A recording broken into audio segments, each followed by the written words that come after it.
السلام علیکم ورحمت الله. زمونږ د پښتانه اکثر یوه خبره کوي چې یاره دا مالټه او کینو چې کوم دی نو دا یخي او دا د دې نزله زکام او د دې الرجي دپاره ښه نه وي. نو دا خبره چې کوم دی دا میډیکلي ټوټلي غلطه خبره ده. میډیکل کې چې کله بار بار کس ته نزله زکام یا الرجي کېږي نو مونږ ورته یو قسم ټیبلټ ورکوو، هغې ته وایي سیکان. په هغې کې وایټامین سي وي، انسان د قوت مدافعت سیوا کوي، نو هغه ته بار بار بیا الرجي نزله زکام نه کېږي. کې د ټولو نه بیسټ سورس د وایټامین سي چې کوم دی نو هغه مالټه او کینو کې دی.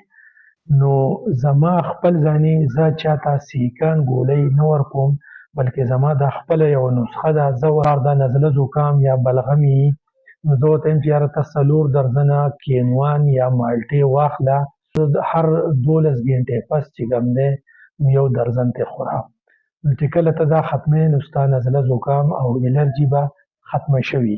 نو اکثر چې بیا ماته هغه مریضان واپس راشي نو وایي چې یاره مونږ خو 1 درجن یا 2 درجن هم چې کله وخوړه دا مالټې یا کینوان نو وایي زمونږ هغه الرجي چې کوم دی نو ختمه شوه.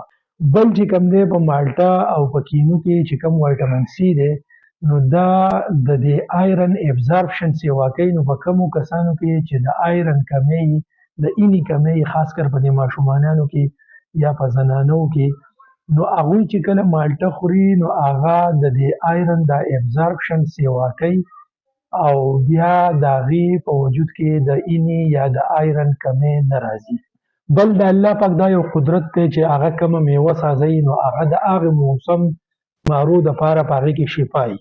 نو مالټه او کینو چې کوم دی نو هغه په دې یخنۍ کې راځي. نو دا الله پاک د دې یخنۍ چې کوم دا نزله زکام دی دا د هغې دپاره الله پاک په دې کې شفا اچولې ده او د هغې دپاره دا یو مکمل زبردست علاج دی.